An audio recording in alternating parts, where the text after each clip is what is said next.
Hello guys, welcome back to my YouTube channel. This is me, Ria. So guys, today I've got 5 most important chapters in chemistry according to your NEET and JEE. So I've divided these chapters into 3 different parts. The first is physical chemistry, third comes inorganic chemistry, and the second comes inorganic chemistry, and third is organic chemistry. So guys, physical chemistry में जब हम देखेंगे तो इसमें आता है आपका chemical equilibrium, ionic equilibrium, chemical kinetics, electrochemistry. Chemical equilibrium और आयनिक इक्विलिब्रियम, इससे क्वेश्चंस हर साल पूछे जाते हैं, इससे स्किप नहीं होते क्वेश्चंस। हर साल 2 से 3 क्वेश्चंस दोनों चैप्टर में आते हैं। Then comes your chemical kinetics and electrochemistry. Electrochemistry is very important, this is very very important, you have to do this.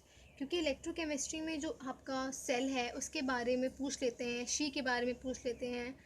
So standard hydrogen electrode, SHE का फुल फॉर्म, उसके बारे में पूछ लेते हैं। So this is very important section, very important और important है ये। Then comes in inorganic chemistry comes your PNS block.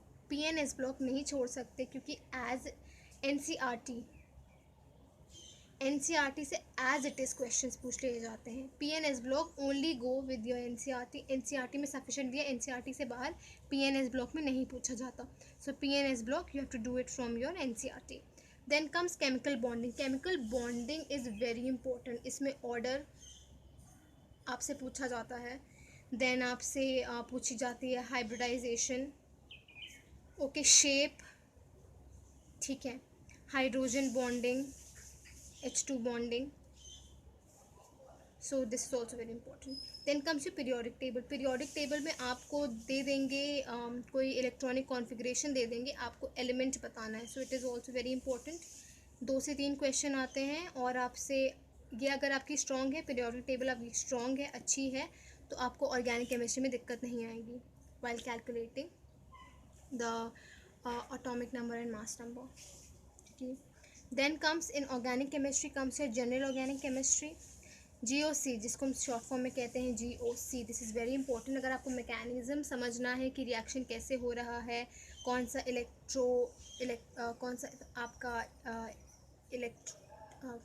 कौन सा आपका कैसा रिएक्शन हो रहा है, किस तरीके से रिएक्शन प्रोसीड होगा, क्या वो SN1 है या SN2 है, या फिर उसमें बाहरी ऑर्बिटल में कितने लोन पेयर्स हैं, थिंग्स लाइक दैट, बहुत चीज़ें हैं। मैं इनके ऑर्गेनिक केमिस्ट्री से लेके मैं आगे बहुत अच्छी अच्छी ट्रिक्स लेकर आऊँगी जो आपकी काफ़ी हद तक हेल्प करेगी और आपकी मैक्सिमम क्वेश्चन निकल जाएंगे। देन आता है aldehyde, ketone and carboxylic acid. इसमें है तो बहुत है, अल्कोहल है, ईथर है, बहुत सारे हैं, but aldehyde, ketone and carboxylic acid, इससे क्वेश्चन ज़रूर आता है। 4 से 5 से 6 क्वेश्चंस, 5 to 6 क्वेश्चंस इसमें आते ही आते हैं। So this is also very important. So सब करके जाएं, बट ये 5 जो मैंने आपको बताए हैं ये तो बहुत इंपॉर्टेंट है। ये छोटे छोटे पार्ट्स हैं, क्योंकि मैं सिर्फ इतनी बड़ी केमिस्ट्री में आपको 5 चैप्टर नहीं बता सकती हूँ कि ये 5 चैप्टर पढ़ लो। आपको 5 चैप्टर के अंदर विद इन 3 सब पार्ट्स आपको ये चीज़ें पढ़नी है, इसके बिना केमिस्ट्री नहीं होगी। So I hope you found this helpful, and please if you do, so please like, comment and subscribe to my YouTube channel. Share it with your friends and family members, share it with your neighbors जिनको भी ज़रूरत हो।